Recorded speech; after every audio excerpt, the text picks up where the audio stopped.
Hello students, एक बार फिर से स्वागत है आपका अपने यूट्यूब चैनल स्टडी ज्ञान पे। तो जैसे कि आप सबको पता ही है कि हम यहाँ पर आपकी लगातार जो बीएससी सेकंड ईयर मेस में यहाँ पर आपकी एक बुक चलती है यहाँ पर आपकी डायनेमिक्स यानी गति विज्ञान वाली। उस गति विज्ञान वाली बुक में हमने जो आपका फर्स्ट चैप्टर था यहाँ पर वेग एवं त्वरण यानी वेलोसिटी एंड एक्सेलरेशन उससे कंप्लीट करा दिया। उसके जितने भी इंपॉर्टेंस क्वेश्चन बन सकते हैं विद सॉल्यूशन हमने आपके लिए यहाँ पर सॉल्व करवा दिए। उसके प्लेलिस्ट का लिंक आपको डिस्क्रिप्शन में मिल जाएगा, वहाँ पर आप जाके देख सकते हैं। जो चैप्टर नंबर फर्स्ट होता है ज़्यादातर यूनिवर्सिटी में वो यूनिट नंबर फोर्थ में होता है।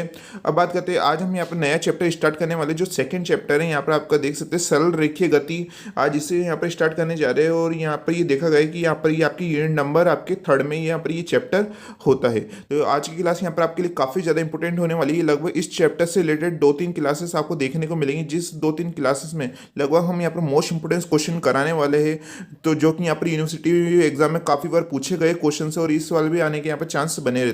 तो आप ये क्लास पूरी एंड तक जरूर देखिएगा, क्योंकि आपकी एग्जाम की दृष्टि से काफ़ी ज़्यादा इंपॉर्टेंट यहाँ पर आज की क्लास होने वाली है। तो यहाँ पर जिन भी स्टूडेंट्स ने अभी तक इस चैनल को सब्सक्राइब नहीं किया प्लीज़ सब्सक्राइब जरूर कर लीजिएगा, क्योंकि आपको हमेशा इस चैनल पे बीएससी से रिलेटेड स्टडी मटेरियल आपको प्रोवाइड करवाया जाता है। तो जैसे कि इस चैप्टर में सबसे पहला हमारा टॉपिक आता है सरल आवर्त गति यानी सिंपल हार्मोनिक मोशन, जिसे एसएनएचएम के नाम से भी जाना जाता है। उसकी जो डेफिनेशन होती है सरल आवर्त गति की, वो यूनिवर्सिटी एग्जाम में यहाँ पर जो सेक्शन ए होता है जिसमें 1 मार्क्स के क्वेश्चन आते हैं उसमें लगातार ये डेफिनेशन पूछी जाती है। तो इसे आप बिल्कुल ध्यान से देखिएगा कि जब कोई कण एक समतल रेखा में इस प्रकार गमन करे कि इसका त्वरण रेखा पर स्थित किसी स्थिर बिंदु से कण की दूरी के क्या हो समानुपाती हो, तो सर्वदा उस बिंदु की ओर दृष्ट हो, तो कण की गति कैसी कहलाती है? सरल आवर्त गति यानी सिंपल हार्मोनिक मोशन कहलाती है। उसके बाद यहाँ पर आप ये देखिएगा कि सरल आवर्त गति के अंतर्गत एक कण की गति यानी motion of a particle under SHM. यहाँ पर क्या होगा, यहाँ पर जैसे मान लीजिए कि यहाँ पर ए से लेकर ये ए डैश तक यहाँ पर ये दूरी है, जहाँ पर आप देखेंगे बीच में यहाँ पर केंद्र है यहाँ पर आपके, और यहाँ पर आपका जो पार्टिकल यानी कोई कण है यहाँ पर आप देख सकते हैं इस यहाँ पर मूल बिंदु से यानी इसके जो ओरिजिन पॉइंट से इस पार्टिकल की कितनी यहाँ पर डिस्टेंस है, यहाँ पर आप देखेंगे एक्स डिस्टेंस है। और यहाँ पर जो ए डैश पार्टिकल है वहाँ से यहाँ पर आप देखेंगे तो एक्स इक्वल टू कितना होगा, ए दूरी है यहाँ पर आपके। और अगर हम बात करें वेग हमारे यहाँ पर क्या रहता है, शुरुआत में तो आपका हमेशा ही आपको पता है कि 0 होता है, और टी समय यहाँ पर भी कितना होगा 0 यहाँ पर हमारे यहाँ पर होगा। तो यहाँ पर आप देखिएगा कि जो एक्स डबल डैश का मतलब क्या है, यहाँ पर ये त्वरण को प्रदर्शित करता है, यानी आपकी यहाँ पर एक्सेलरेशन को प्रदर्शित यहाँ पर करता है। जब हमने फर्स्ट वाला चैप्टर पढ़ा था वेग एवं त्वरण में, वहाँ पर हमने आपको ये चीज़ बताई थी। तो इस डबल डॉट का यहाँ पर क्या मतलब होता है कि यहाँ पर ये त्वरण हो रहा है। ओके, तो यहाँ पर ये त्वरण है जो एक्सेलरेशन है वो किसके समानुपाती होता है, एक्स के समानुपाती होता है, जो कि यहाँ पर आप देखेंगे मूल बिंदु से कण की दूरी होती है जो आपकी एक्स है। तो और यहाँ पर देखेंगे जैसे यहाँ पर समानुपाती का चिन्ह हटाएंगे तो कॉन्स्टेंट आता है। आप सबको पता है जो हमारे यहाँ पर कॉन्स्टेंट क्या होगा, माइनस म्यू, यहाँ पर आपके यहाँ पर ये कॉन्स्टेंट हो जाता है। तो एक्स यहाँ पर डबल डॉट इक्वल टू क्या होता है, माइनस म्यू एक्स होता है। और इस फॉर्मूले को आप याद कीजिएगा, क्योंकि काफ़ी बार यहाँ पर ये क्वेश्चंस में आपके काम आने वाला है। इससे रिलेटेड हम काफ़ी क्वेश्चंस यहाँ पर करने वाले हैं। उसके बाद आप देखिएगा कि यहाँ पर एक्स डबल डैश को हम क्या लिख सकते हैं, v d v upon d x लिख सकते हैं, जो कि हमारा क्या होता है, त्वरण होता है यानी एक्सेलरेशन होता है, equal to minus mu X आ जाता है। उसके बाद में यहाँ पर जो डी एक्स है इससे क्रॉस मल्टीपल हो जाएगा और यहाँ पर ये इक्वेशन आ जाएगी। उसके बाद हम क्या करेंगे, इसका समाकलन यानी इंटीग्रेशन कर देंगे। जैसे वी डी वी का इंटीग्रेशन करेंगे तो क्या आ जाएगा, वी स्क्वायर अपॉन 2। इसका करेंगे इंटीग्रेशन तो म्यू एक्स स्क्वायर अपॉन 2, और यहाँ पर कॉन्स्टेंट वैल्यू भी आती है। जो भी कॉन्स्टेंट है वो हमेशा इसके फॉर्म में आता है, जिस प्रकार से आपकी ये चलते उसी प्रकार से यहाँ पर आपकी कॉन्स्टेंट आता है। अगर ये लॉग में चल रहे होते तो यहाँ पर ये आपके लॉग में आ जाता है, अगर ई की पावर में होते तो यहाँ पर आपकी ई की पावर में कॉन्स्टेंट वैल्यू आती है। ओके, अगर यहाँ पर आप देखेंगे बाई 2 की फॉर्म में चल रहा है यानी अपॉन में 2 आ रहा है, तो यहाँ पर जो कॉन्स्टेंट है वो भी सी अपॉन 2 यहाँ पर हमारे आता है। उसके बाद यहाँ पर आप देखिएगा कि यहाँ पर ये 2 से सारे यहाँ पर 2 कट हो जाएंगे और क्या बचेगा, वी स्क्वायर इक्वल टू यहाँ पर minus mu x square plus C बच जाता है, जो कि क्या हो जाती है हमारी इक्वेशन में फर्स्ट हो जाती है। हम आपको ये डेरिवेशन भी क्यों करा रहे हैं, क्योंकि जो डेरिवेशन है काफ़ी बार यूनिवर्सिटी एग्जाम में इसको भी यहाँ पर क्वेश्चन बना के दे दिया जाता है। यहाँ पर आप देखिएगा x इक्वल टू ए और v इक्वल टू 0, जैसे हम इक्वेशन में फर्स्ट में रखते हैं तो यहाँ पर क्या आएगा 0 equal to minus mu A square plus C. और जैसे यहाँ पर माइनस म्यू स्क्वायर को इधर भेजेंगे हम यहाँ पर, तो ये क्या हो जाएगा plus mu square equal to C आ जाता है, जो कि क्या हो जाती है हमारी इक्वेशन नंबर सेकंड हो जाती है। अब आपकी जो इक्वेशन नंबर फर्स्ट और सेकंड को यहाँ पर आपको रख देना। जैसे इक्वेशन नंबर सेकंड में क्या पता लगता है कि सी की वैल्यू क्या है, यहाँ पर म्यू ए स्क्वायर, तो इस वैल्यू को कहाँ रख देंगे हम, यहाँ पर ऊपर इक्वेशन नंबर फर्स्ट में रख देंगे।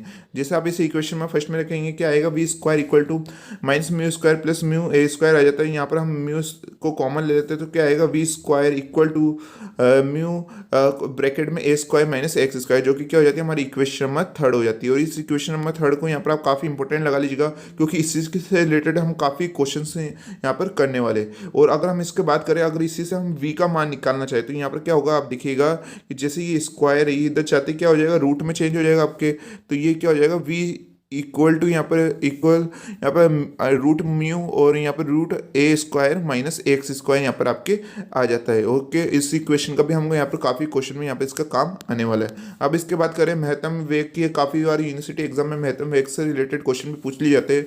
तो उसका क्या होता है v square equal to mu A square, और अगर यहाँ से आपको म्यू वी की वैल्यू चाहिए तो क्या होता है रूट म्यू ए, यहाँ पर इसका फॉर्मूला यहाँ पर होता है। अब बात करते हैं हम यहाँ पर एक और टॉपिक आता है आपका, जो कि अगर जब भी आपके कण ए से विराम अवस्था से बिंदु की और यहाँ पर गति करें, यानी अगर आपसे ए से लेकर बिंदु और की अगर यहाँ पर आपकी गति होती है, तो उस कंडीशन में हमारे यहाँ पर टी का फॉर्मूला क्या होता है, यहाँ पर समय का, यहाँ पर आप देखिएगा इसे हम डायरेक्ट सॉल्व करके यहाँ पर आपको बताया, इससे इसका डेरिवेशन होता है, लेकिन हम यहाँ पर आपको डायरेक्ट यहाँ पर बता रहे हैं इसके सॉल्यूशन से, जिससे क्या हम आपको बाकी के क्वेश्चंस भी करा पाए, इसलिए हम यहाँ पर अभी डायरेक्ट आपको बता रहे हैं कि टी इक्वल टू यहाँ पर 1/रूट mu cos inverse X upon A, और अगर इसमें एक्स की बात करें तो इक्वल क्या होता है ए कोस म्यू टी, यहाँ पर इसका फॉर्मूला होता है, जो कि काफी बार क्वेश्चन में काम आने वाला है। जब भी क्वेश्चन में इस प्रकार से होगा कि यहाँ पर ए से यहाँ पर आपकी कण की गति ओ की तरफ होगी, यानी मूल बिंदु की ओर होगी, तब आपको जो समय का यहाँ पर ये वाले फॉर्मूले का यूज करना है और एक्स का आपको इस फॉर्मूले का यूज करना होगा। लेकिन जब भी यहाँ पर आपकी कण की गति यहाँ पर आप देखेंगे ओ से लेकर ए की ओर होगी, तो उस कंडीशन में हम यहाँ पर टी का फॉर्मूला क्या होगा 1/रूट म्यू और साइन इनवर्स एक्स अपॉन ए होगा। यहाँ पर क्या था कोस था और यहाँ पर क्या आ जाएगा साइन इनवर्स आ जाएगा, और यहाँ पर एक्स का फॉर्मूला क्या होगा ए साइन है यहाँ पर रूट म्यू टी, यहाँ पर आपका इसका होगा।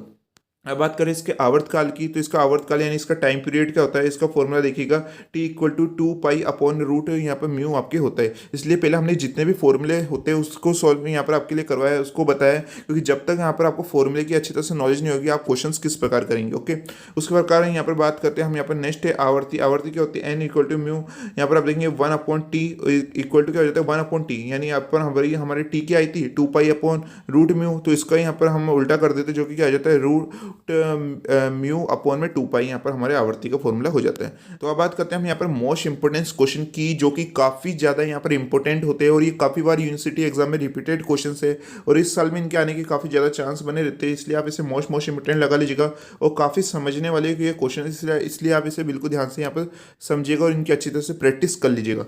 जो कि क्वेश्चन क्या है कि यदि एक कण केंद्र ओ के दोनों और टी आवर्तकाल की SHM यानी सिंपल हार्मोनिक मोशन यानी सरल आवर्त गति करे और वह किसी बिंदु P, जिसके लिए OP इक्वल टू क्या होता है बी होता है, में से OP की दिशा में वेग V से गुजरे, तो यहाँ पर सिद्ध कीजिए कि वह पुनः P पर यहाँ पर T upon pi tan inverse V T upon 2 पाई V पर क्या है समय के पश्चात यहाँ पर लौटेगा। इस क्वेश्चन में हमें इसे प्रूव करके यहाँ पर बताना है। इंग्लिश में भी यहाँ पर आप ये क्वेश्चन देख सकते हैं। तो सबसे पहले आपको इस डायग्राम को यहाँ पर अच्छी तरह से समझना होगा। ये डायग्राम क्या कहता है कि यहाँ पर देखिएगा यहाँ पर A है और यहाँ पर A डैश तक की दूरी है, यहाँ पर जहाँ पर बीच में यहाँ पर आप देखेंगे यहाँ पर आपके मूल बिंदु है और यहाँ पर एक पार्टिकल यहाँ पर आपके है। यहाँ पर आप देखिएगा कि शुरुआत में यहाँ पर आपके x इक्वल टू क्या होता है a होता है और वेग तो हमारा हमेशा शुरुआत में कैसा रहता है 0 ही रहता है और समय हमारा यहाँ पर क्या होगा t इक्वल टू t1 हो यहाँ पर होगा। और जब यहाँ पर ये p कर्ण पे यहाँ पर आपके होगा तो v जो हमारा वेग है वो क्या हो जाएगा v हो जाएगा, x अब हमारे यहाँ पे दूरी क्या हो जाएगी b हो जाएगी और अभी यहाँ पर हमारा समय क्या हो जाएगा 0 यहाँ पर आपके हो जाता है, जैसे यहाँ पर आप देख सकते हैं। अब यहाँ पर आप देखिएगा कि यहाँ पर जो हमारे x double dot equal to क्या रहता है माइनस म्यू एक्स होता है, जिसे हमने अभी थोड़ी देर पहले भी आपको बताया था। और एक्स डबल डॉट को हम क्या लिख सकते हैं v d v upon d x लिख सकते हैं, जो कि आपका त्वरण यानी एक्सेलरेशन रहता है equal to minus mu x रहता है।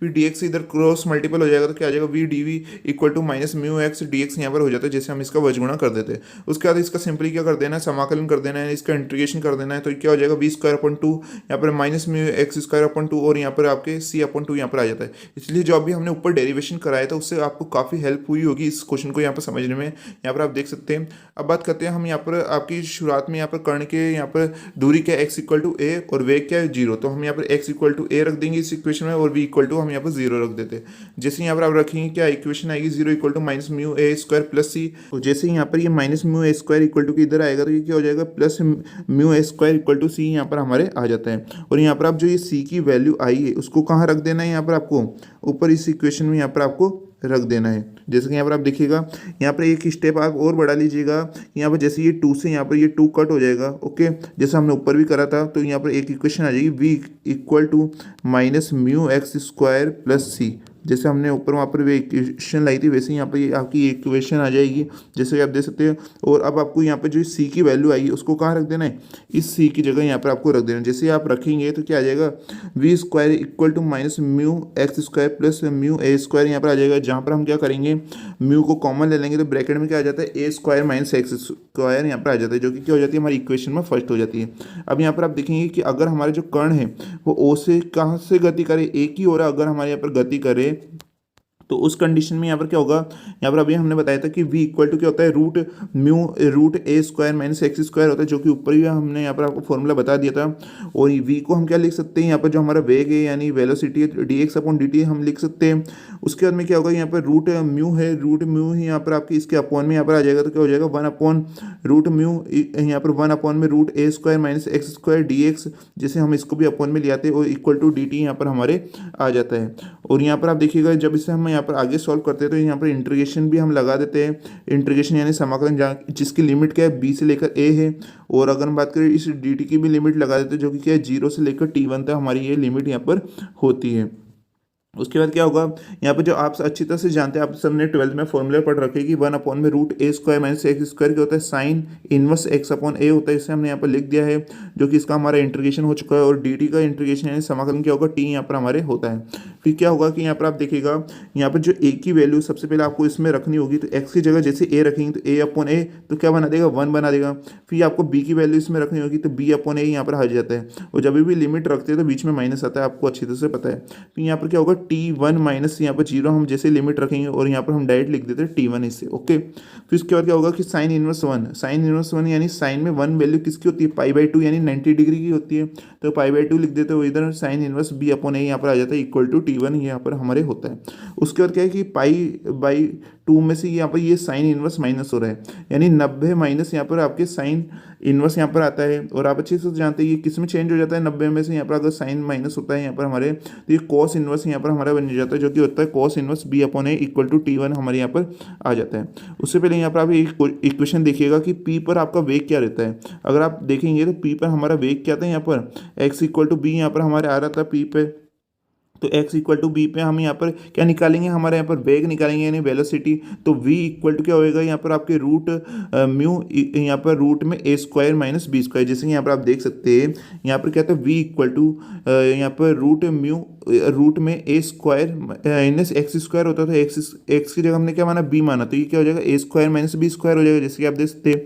और इसकी मदद से हम क्या निकाल लेंगे, रूट ए स्क्वायर माइनस बी स्क्वायर की वैल्यू निकाल लेंगे, जो कि क्या होगा, रूट यहाँ पर जो म्यू है इस वी के अपॉन में हो जाएगा, तो वी अपॉन में रूट म्यू यहाँ पर आ जाता है, जिसके आप देख सकते हैं, जो कि हमारी इक्वेशन में सेकंड होगी। और जो इस इक्वेशन में सेकंड है इसका यूज़ आपके अभी थोड़ी देर बाद यहाँ पर आने वाला है। तो यहाँ पर आप देखिएगा कि यहाँ पर जो आपकी वैल्यू निकल के आई थी 1 अपॉन में root mu cos inverse B upon a equal to T1। अब इसका हम यहाँ पर यूज़ करेंगे। सबसे पहले आप देखिए क्वेश्चन में हमें प्रूफ क्या करना है। क्वेश्चन में आप देखेंगे तो जो यहाँ पर हमें ये इक्वेशन यहाँ पर लानी है, और ये किसकी फॉर्म में, आपकी टेन इनवर्स की फॉर्म में।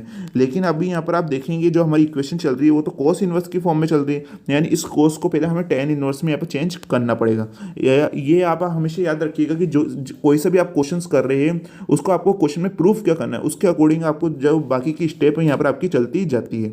उसके बाद यहाँ पर आप देखिएगा कि यहाँ पर जो हमारे कोस इनवर्स बी अपॉन ए है, इसे हम क्या मान लेते हैं, थीटा हम यहाँ पर मान लेते हैं। उसके बाद क्या होगा, कोस इनवर्स इधर जाएगा थीटा के इक्वल में, तो ये cos theta equal to B upon A यहाँ पर हमारे बन जाता है। और कोस थीटा को हम क्या लिख सकते हैं, आधार अपॉन कर्ण लिख सकते हैं। ये फॉर्मूला आप अच्छी तरह से जानते हैं। इसके अकॉर्डिंग यहाँ पर आप देखिएगा कि जो हमारी सेकंड वाली फॉर्म होती है वो क्या होती है, यहाँ पर हमारी कोस थीटा होती है, तो कोस थीटा क्या हो जाता है, यहाँ पर आधार अपॉन कर्ण हो जाती है। और अभी हमें यहाँ पर किस में चेंज करना है, इसको टेन में चेंज करना है। और टेन हमारे यहाँ पर क्या होता है, यहाँ पर आप देखेंगे एल अपॉन ए, यानी यहाँ पर लंब अपॉन आधार यहाँ पर हमारे होता है। तो यहाँ पर आप देखिएगा कि यहाँ पर कोस थीटा की जगह हम क्या लिख सकते हैं, आधार अपॉन कर्ण यहाँ पर हम लिख सकते हैं इक्वल टू बी अपॉन ए। उसके बाद आप पाइथागोरस प्रमेय जानते हैं, जो कि क्या होता है, k square equal to l square plus A square यहाँ पर हमारे होता है। फिर अभी हम यहाँ पर एल स्क्वायर निकालना चाहते हैं, तो एल स्क्वायर का क्या हो जाएगा, के स्क्वायर माइनस ए स्क्वायर यहाँ पर हो जाएगा, ओके। उसके बाद आप देखिएगा के हमारे यहाँ पर के की वैल्यू क्या आई थी, ए आई है, और ए यानी आधार की वैल्यू क्या आई है, बी आई है, तो इसको हम यहाँ पर रख देते हैं। और यहाँ पर जो स्क्वायर है वो इधर जाएगा तो रूट में चेंज हो जाएगा, तो रूट ए स्क्वायर माइनस बी स्क्वायर यहाँ पर आपकी ये बन जाता है, यानी एल हमारे क्या निकल के आएगा, यहाँ पर रूट ए स्क्वायर माइनस बी स्क्वायर है। उसके बाद हम टेन थीटा का अच्छी तरह से फॉर्मूला जानते हैं, जो कि क्या होता है, एल अपॉन ए होता है, यानी लंब अपॉन आधार यहाँ पर हमारे होता है, जो कि क्या हो जाएगा, टेन थीटा इक्वल टू में रूट ए square minus B square upon B हो जाएगा, क्योंकि हमने यहाँ पर एल की वैल्यू भी रख दी और आधार जो ऊपर अभी हमने बताया था बी की वैल्यू यहाँ पर आ चुकी है। तो यहाँ पर हमारा टेन थीटा निकल के आ चुका है, लेकिन इसे थीटा के इक्वल रखना पड़ेगा, क्योंकि आप जानते हैं कि यहाँ पर कॉस इनवर्स बी अपॉन ए को हमने क्या माना था, थीटा माना था हमने यहाँ पर। अब हम क्या करते हैं, यहाँ पर जो टेन थीटा, इसमें टेन को इधर ले आते हैं, जिससे ये किस में चेंज हो जाएगा, टेन इनवर्स रूट ए square minus B square upon B में चेंज हो जाएगा, जिससे हमारी थीटा की वैल्यू यहाँ पर आ जाएगी। मतलब अब हम यहाँ पर देखिएगा cos inverse B upon A की जगह हम क्या लिख सकते हैं, वहाँ पर टेन इनवर्स रूट ए square minus B square upon B हम लिख सकते हैं। तो यहाँ पर आप देखिएगा कि हमने यहाँ पर इस cos inverse B upon A की जगह क्या लिख दिया है, यहाँ पर टेन इनवर्स रूट ए square minus B square upon B हमने यहाँ पर लिख दिया। उसके बाद में क्या होगा, यहाँ पर आपको क्वेश्चन को आगे बढ़ाने के लिए, क्योंकि क्वेश्चन में यहाँ पर आप देखेंगे ध्यान से, तो वहाँ पर कैपिटल टी लिखा हुआ है। कैपिटल टी का मतलब होता है आवर्तकाल यानी टाइम पीरियड। तो अगर हमें यहाँ पर इसका आवर्तकाल निकालना है, तो आप आवर्तकाल का फॉर्मूला जानते हैं, जो कि क्या होता है, अभी हमने ऊपर बताया था आपको, 2 पाई अपॉन में रूट म्यू होता है। तो यानी हमें ये इक्वेशन यहाँ पर लानी पड़ेगी, जिससे हम उससे टी में चेंज कर पाएंगे। तो हमें जो भी यहाँ पर क्वेश्चन में प्रूफ करना होता है, यहाँ पर आपके उसके अकॉर्डिंग यहाँ पर हमारी स्टेप चलती जाती है, इस बात का आपको ध्यान रखना है। तो हम क्या करेंगे, यहाँ पर ऊपर भी 2 पाई से यहाँ पर इसे मल्टीपल कर देंगे, 2 पाई का क्या लगा देंगे, हम यहाँ पर डिवाइड लगा देंगे। जैसे कि आप देख सकते हैं हमने यहाँ पे इसे 2 पाई से मल्टीपल और 2 पाई का यहाँ पर डिवाइड कर दिया है। तो ये क्या हो जाएगा, 2 पाई अपॉन में रूट म्यू आ जाता है, और यही किसका फॉर्मूला होता है, क्योंकि टी का फॉर्मूला होता है, यानी आवर्तकाल का। तो हमने इसकी जगह क्या लिख दिया, टी हमने यहाँ पर लिख दिया। तो यहाँ पर हमारी इक्वेशन आ चुकी है। उसके बाद यहाँ पर देखिएगा कि हम यहाँ पर रूट ए स्क्वायर माइनस बी स्क्वायर की जगह क्या लिख सकते हैं। तो यहाँ पर अभी आप देखेंगे तो ऊपर ही हमने साइड में यहाँ पर इक्वेशन नंबर सेकंड आपको निकाल के बताई थी, हमने कहा था इसका बाद में यूज आने वाला है। तो यहाँ पर आपका यूज आ चुका है कि रूट ए स्क्वायर माइनस बी स्क्वायर की जगह हम क्या लिख सकते हैं, वी अपॉन में रूट यहाँ पर म्यू हम यहाँ पर लिख सकते हैं। तो उसका ही हमने यूज़ करा है समीकरण नंबर सेकंड से, यानी by equation second root A square minus b की स्क्वायर की जगह हमने यहाँ पर वी अपॉन में रूट म्यू लिख दिया है, और अपॉन में बी यहाँ पर आपके आ जाता है। ओके, इतना हमारे यहाँ पर निकल के आ चुका है। लेकिन आप अगर क्वेश्चन को ध्यान से पढ़ेंगे तो उसमें दे रखा है कि पी से यहाँ पर जो बिंदु है वो दोबारा आपके यहाँ पर पी पर आता है, तो उसमें लगा है यहाँ पर समय, यानी अब यहाँ पर एक तो यहाँ पर T1 तो हमारे निकल के आ चुका है, लेकिन ये आपका क्या हो जाएगा, डबल भी हो जाएगा, क्योंकि वो जाकर दोबारा आ रहा है आपके। तो पी से पुनः पी पर आने में लगा समय यहाँ पर क्या होगा, टी इक्वल टू 2T1 यहाँ पर हमारे हो जाएगा। तो हमें क्या करना है, जो हमारे यहाँ पर T1 की वैल्यू आएगी उसको 2 से यहाँ पर मल्टीपल कर देना है। तो जैसे कि यहाँ पर आप देख सकते हैं, उसके बाद में क्या होगा, यहाँ पर ये 2 से ये 2 कट हो जाएगा, और हमारी यहाँ पर ये इक्वेशन आ जाएगी, जैसे कि यहाँ पर आप देख पाएंगे। लेकिन यहाँ पर जो हमारा आंसर है वो उसे लाने के लिए हमें यहाँ पर जो क्वेश्चन में हमें दे रखा है, तो उसके लिए हमें यहाँ पर ये ब्रैकेट के अंदर टी हमें यहाँ पर लाना जरूरी है। तो हम क्या करते हैं, यहाँ पर भी 2 पाई से इसे यहाँ पर मल्टीपल कर देते हैं, और 2 पाई का क्या लगाते थे, डिवाइड लगाते थे। जैसे कि यहाँ पर आप देख सकते हैं, जैसे हमने यहाँ पर किया था 2 पाई अपन रूट म्यू को हम क्या लिख सकते हैं, टी लिख सकते हैं। तो यहाँ पर क्या आ जाएगा, वी टी अपॉन में 2 पाई भी यहाँ पर आ जाएगा, और ये इक्वेशन हमारे यहाँ पर आ चुकी है, और यही हमें प्रूफ करनी थी। आप क्वेश्चन में देख सकते हैं, जो कि हमारा क्या हो चुका है, इति सिद्धम यानी हेंस प्रूफ हो चुका है। ये जो क्वेश्चन है काफी बार यूनिवर्सिटी एग्जाम में ये रिपीटेड क्वेश्चन है, बार बार पूछा गया है। अगर आप भी अपनी यूनिवर्सिटी के प्रीवियस ईयर पेपर में देखेंगे तो काफी बार ये आपको यहाँ पर रिपीटेड क्वेश्चन है, इसलिए आप इसकी अच्छी तरह से प्रैक्टिस कर लीजिएगा, क्योंकि इस वाले जो चैप्टर्स में प्रैक्टिस करना काफी ज्यादा जरूरी रहता है।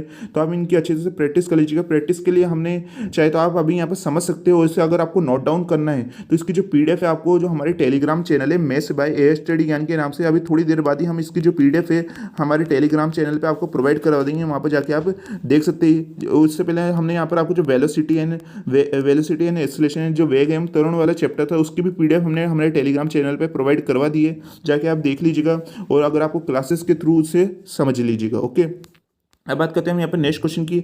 नेक्स्ट क्वेश्चन को स्टार्ट करने से पहले यहाँ पर अगर जिस भी स्टूडेंट्स ने अभी तक इस वीडियो को लाइक नहीं कराई तो प्लीज़ लाइक कर लीजिएगा, क्योंकि काफ़ी मेहनत के साथ आपके लिए यहाँ पर ये क्लासेस लाई जा रही है।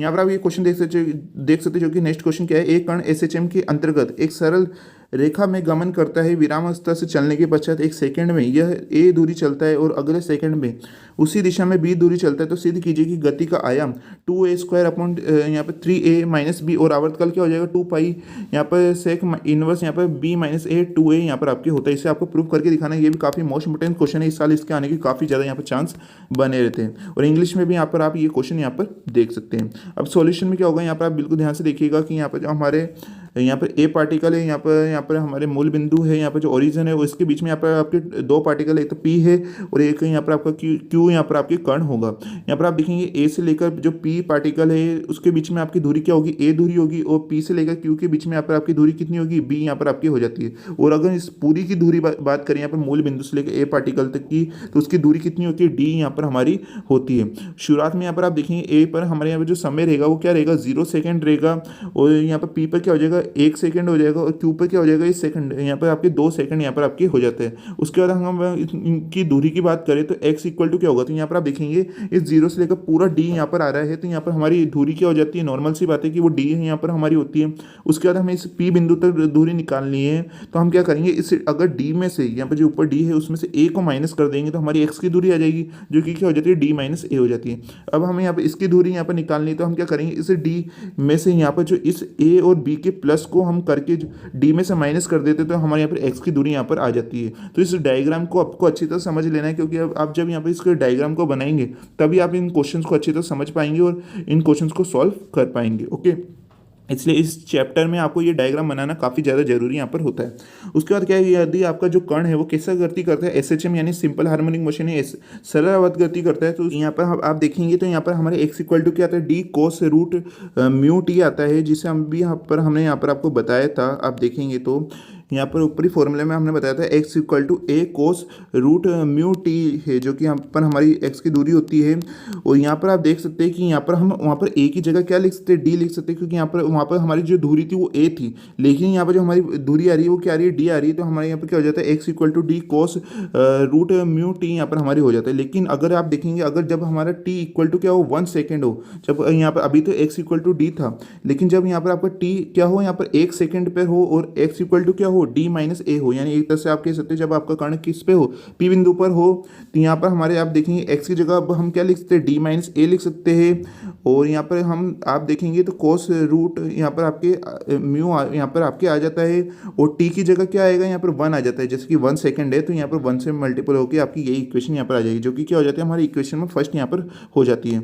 उसके बाद क्या है, यहाँ पर समय क्या दिया गया है, यहाँ पर 2 सेकंड दिया गया है, और एक्स इक्वल टू क्या है, डी माइनस ब्रैकेट में ए प्लस बी है, तो आप यहाँ पर रख दीजिए एक्स की जगह तो रखना है डी माइनस ब्रैकेट में ए प्लस बी, और यहाँ पर डी की जगह वही रहेगा, और कोस यहाँ पर आप देखेंगे रूट म्यू आ जाता है यहाँ पर आपके, और आप देखेंगे टी यहाँ पर हमारे क्या 2 सेकंड दे रखा है, तो यहाँ पर 2b यहाँ पर हमारे आ जाता है, जो कि क्या हो जाती है, हमारी इक्वेशन नंबर सेकंड यहाँ पर हो जाती है। उसके बाद आप एक अच्छी तरह से फॉर्मूला जानते हैं, जो कि आपने पढ़ रखा होगा कि 2 cos 2 theta equal to 2 cos square theta minus 1।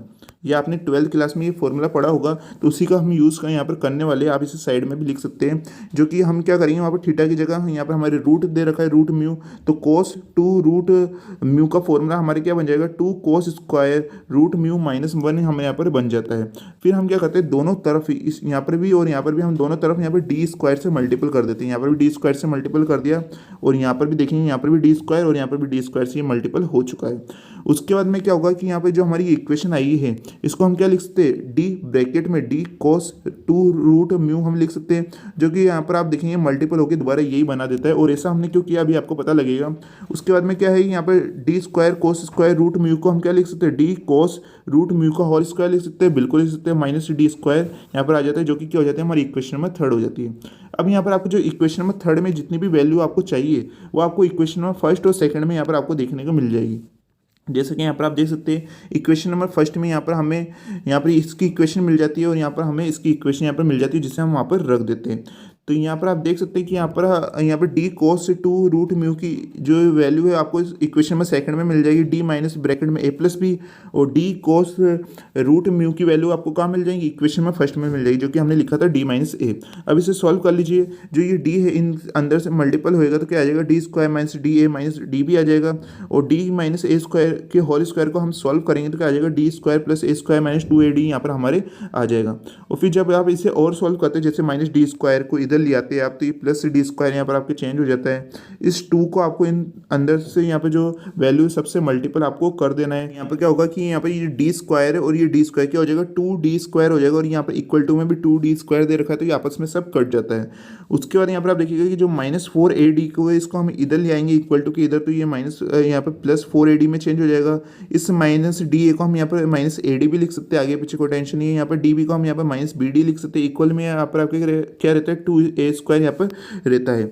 उसके बाद यहाँ पर आप देखिएगा 4AD में से -AD जाएगा तो यहाँ पर माइनस होएगा, तो 3AD यहाँ पर आ जाएगा, -BD इक्वल टू 2a² यहाँ पर आ जाता है। दोनों में से हम D को कॉमन लेंगे तो क्या आएगा, ब्रैकेट में यहाँ पर 3a - b इक्वल 2a² यहाँ पर आपके आ जाता है।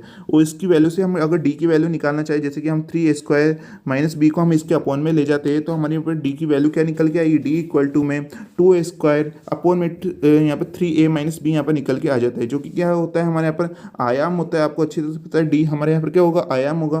तो हमारे यहाँ पर आयाम क्या निकल के आ चुका है, जो कि हमें क्वेश्चन में लाना भी था कि 2a² अपॉन 3a - b हमारे यहाँ पर निकल के आ जाता है। अब आपकी जो D यहाँ पर वैल्यू आएगी D की, उसको आपको कहाँ रख देना है, इक्वेशन में फर्स्ट में रख देना है। यहाँ पर आप ऊपर देखिएगा यही वाली इक्वेशन हमें इक्वेशन में फर्स्ट दे रखी थी, उसे हम यहाँ पर इसका यूज़ करने वाले हैं।